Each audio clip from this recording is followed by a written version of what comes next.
To my course instructor, Dr. Prashant Bakshi sir, for giving me the guideline. So my topic for the project is how to grow a papaya plant from a seedling and the benefits of papaya.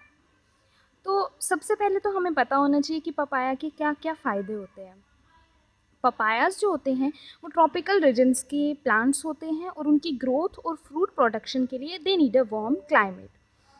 Papayas जो होते हैं वो digestion में भी help करते हैं, इनकी anti inflammatory properties भी होती हैं और ये बॉडी को प्रोटेक्ट करते हैं हार्ट डिजीज़ से और कैंसर से।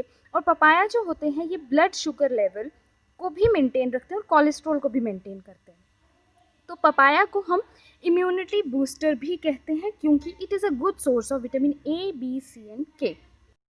तो ग्रो करने से पहले मैं आपको कुछ इन्फॉर्मेशन देना चाहूँगी about the area, soil, irrigation for the cultivation of papaya. तो सबसे पहले तो ये कि जहाँ हमें पपाया लगाना है वो एरिया फ्रॉस्ट फ्री होना चाहिए। अगर वहाँ फ्रॉस्ट होती है तो हमें केयर की ज़रूरत है। हमें उनको शेड करना पड़ेगा, नेट से ढक देंगे या फिर स्ट्रॉ का यूज़ करके स्ट्रॉ से कवर कर देंगे ताकि इनिशियली ही हम उसको बचा सकें। एंड सेकेंडली कि जहाँ हमें पपाया लगाना है the soil should be well pulverised, well drained. कोई भी पेबल या पत्थर नहीं होना चाहिए। अगर ये होंगे तो ये उसकी रूट ग्रोथ में भी हार्म करेंगे because it is a shallow rooted plant. तो ज़्यादा डीप क्योंकि ये जाता तो है नहीं है, तो soil should be well pulverised. तो हमें सबसे पहले क्या करना है कि सॉइल को अच्छे से प्रिपेयर करना है और फिर हमें ग्रो करना है। और ये कि ये जो पौधा होता है ये फुल सन पौधा होता है, जितनी ज़्यादा इसको धूप मिलेगी उतनी ही इसकी ग्रोथ होगी अच्छे से।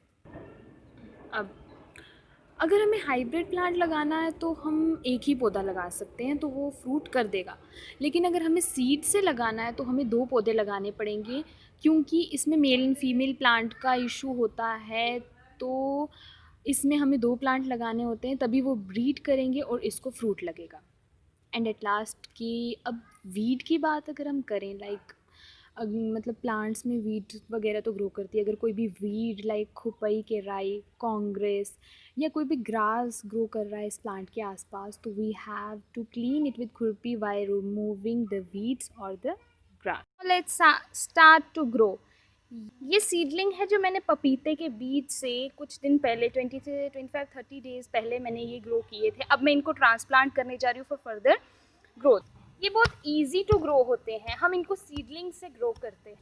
इसको ज़्यादातर हम ज़मीन पे ही लगाते हैं चाहे ताकि इसकी फसल जो है, इसका फल जो है वो अच्छा हो। और हम इसमें काऊ डंग भी डालते हैं और इसको प्रॉपर इरिगेशन भी देनी होती है।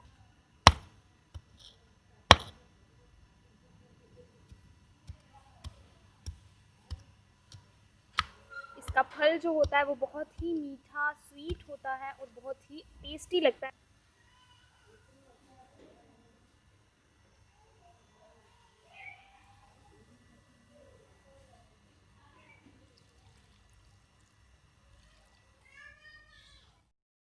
After 45 days, I am here to show you the growth of papaya plant that I had planted previously. तो ये जो मैंने 2 पपाया प्लांट लगाए थे, ये उनकी ग्रोथ आप देख रहे हैं, उनमें ग्रोथ हुई है। लेकिन ज़्यादा ये कि जो ग्रोथ होती है ना, ग्रोथ के लिए क्लाइमेट बहुत रोल प्ले करता है in the number of months a papaya needs to grow. ठीक है, in hot regions, it takes 6 to 9 months, but in temperate areas, it takes 9 to 11 months to produce flowering when grown from seed. तो मैंने आपको पता है ये seed से ही grow किया था। तो ये है ग्रोथ। तो पपाया जो होते हैं वो हम स्प्रिंग में, मानसून में, ऑटम में हम प्लांट कर सकते हैं। ठीक है, मैंने ये मानसून में प्लांट किया था, जून में प्लांट किया था। So after 6 to 9 months it will be ready for flowering. तो आपको देखो इसमें खाद वगैरह जो है मैं काउडंग डालती हूँ। काउडंग जो है इसमें प्रॉपर जो है वो आपने डालते रहना है। So at last, thank you to my course instructor, Dr. Prashant Bakshi sir, who has given us this practical assignment. This is really very learning experience for all of us to learn by doing, that we did each and everything with our hand. This gives us nice exposure, this is a good experience for me literally. और मुझे बहुत अच्छा लगा कि मैंने अपने हाथ से प्लांट लगाया और आज ये ग्रो कर रहा है। और मैं बहुत ही एक्साइटेड हूँ इसको देखने के लिए जब ये फ्लावरिंग में आएगा। तो ये मेरा पहला पोर्शन था मेरी वीडियो का। तो सेकंड पोर्शन मैं आपको तब शेयर करूँगी जब ये फ्रूटिंग में आएगा। So thank you sir once again.